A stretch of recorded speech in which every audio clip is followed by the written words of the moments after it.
সেই সুযোগে চুরি কইরা আইলো আমার কাছে টাকা মাছ দেই কাছে দে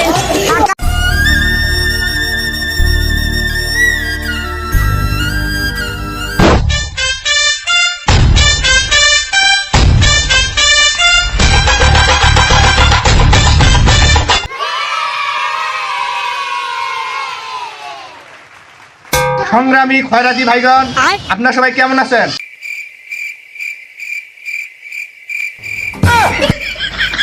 খয়রাতি বন্ধুগণ, দেশের যা পরিস্থিতি, মুরগি করে তিতি তিতি। দেশের সব কিছুর দাম বেড়ে গেছে। যেমন একটি ডিম আগে ছিল 10 টাকা, কিন্তু এখন একটি ডিমের দাম দেখা যায় 20 টাকা করে নিচ্ছে। কিন্তু মধ্যবিত্তদের পারিশ্রমিক কোনো বৃদ্ধি হয় নাই, সেজন্য তারা এখন আমাদের এই খয়রাতি সংগঠনে যোগ দিতে চায়। স্যারে যে এর মধ্যবিত্ত স্যার যে এর হলো চাকরি করছিল, ইয়ে স্যার ঠিক মতো বেতন দিতে পায় না, সেজন্য পাওয়া অপশন করিয়া আমাদের যোগ দিতে চায়। এই যে জলজান্ত প্রমাণ। মধ্যবিত্তরা কেন খয়রাতি করবে আপনারা কি জানেন? কারণ ওমার থেকে আমার ইনকাম বেশি। এ ঝালঝালা, তোর ইনকাম কত রে? দিনে 3000। স্যার এই ঝালঝাল আছে কানার ইনকাম বেশি। এ কানা, তোর ডেইলি ইনকাম কত? তোর ডেইলি ইনকাম 5000। এই সারা যে সামনের মাসে ঠ্যাংকেন কাটি নিলে আর 2000 বেশি হইবে। চিন্তা ভাবনা আছে সামনের মাসে কাটি নে। এই জন্য মধ্যবিত্তরা আমাদের এখানে যোগ দিতে চায়। দেশের যা পরিস্থিতি, যার কারণে দিন দিন খয়রাতির সংখ্যা বাড়তে থাকবে, এই জন্য আমরা সার্টিফিকেট ছাড়া কাউকে ভিক্ষা করতে দিব না। ঠিক ঠিক ঠিক ঠিক ঠিক ঠিক ঠিক ঠিক ঠিক ঠিক ঠিক ঠিক ঠিক ঠিক ঠিক ঠিক ঠিক ঠিক। আমাদের যে অবস্থা, আমাদের এই ইনকাম দিয়ে দেশের সাথে তাল মেলা সম্ভব হচ্ছে না। এজন্য আমাদের উন্নত প্রশিক্ষণের দরকার। আমি ভাবলাম ইউএস থেকে খয়রাতি ট্রেনার এনে আপনাদের প্রশিক্ষণ দিব। আজকের সমাবেশ এখানে সমাপ্তি ঘোষণা করা হলো। কালকে নতুন ট্রেনার এসে তোমাদেরকে ট্রেনিং দিবে। আমার সাইকেল চালায় হ্যান্ডেল ধইরা 2 হাতে ট্রেনার সাহেব, এই যে বসেন। প্রিয় খয়রাতি বন্ধুগণ, আজকে আমি তোমাদের প্রাথমিক ক্লাস নেব যে কিভাবে মানুষের কাছ থেকে ভিক্ষা নেওয়া যায় আর পোশাক কিরকম থাকা উচিত। চলো তাহলে তোমাদের ক্লাস শুরু করা যাক।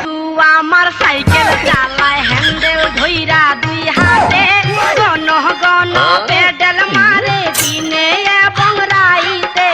হায় হায় রে এই, তোমার গেঞ্জি এত ভালো কেন? এরকম ভালো গেঞ্জি পরলে কেউ ভিক্ষা দিবে না। এইভাবে শিখতে হবে। আর তোমার কাপড় চোপড় এইভাবে মানে বিভিন্ন ভাবে ছিড়বা, তাহলে মানুষ দেখলে বেশি করে ভিক্ষা দিবে।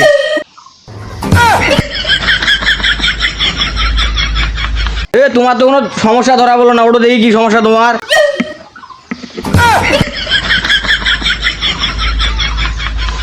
একদম ফিট আছো, তুমি বসো। তোমার তো শরীর ফিট আছে, কিন্তু পোশাক আশাক যেভাবে পরতেছো সেই হিসেবে তুমি অনেক ভিক্ষা পাবে, সমস্যা নেই, মানুষ তোমাকে দিবে ভিক্ষা। তোমার সমস্যা কি? স্যার আমি একটা প্রাইভেট কোম্পানির চাকরি করছি, আমার বস আমাকে বেশি বেতন দেয় না জন্য সেই জন্য ঠ্যাং অপারেশন করিয়ে খরাতি করা শুরু করছি।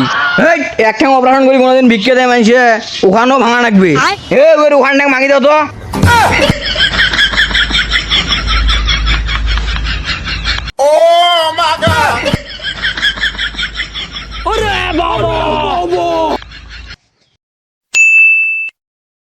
আজকে তোমাদের দ্বিতীয় ক্লাস।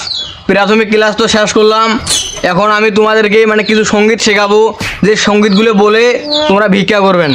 তোমাদের প্রথম সঙ্গীত, আল্লাহ নবীজির নাম 4টে টাকা ভিক্ষা দেন, আল্লাহ নবীজির নাম 2টা টাকা ভিক্ষা দেন। আমার সঙ্গে সঙ্গে তোমরা বলো, আমার আল্লাহ নবীজির নাম 2টা টাকা ভিক্ষা দেন, 2টা টাকা ভিক্ষা দেন। আল্লাহ নবীজির নাম। তোমরা প্রথম সঙ্গীতে পাস করেছো, এবার আমি তোমাদেরকে আরেকটা সঙ্গীত শেখাবো। কয়টা টাকা খয়রাত দাও গো কানা খোরাবো বারে, ডাল ভাত খামু বিকেলে।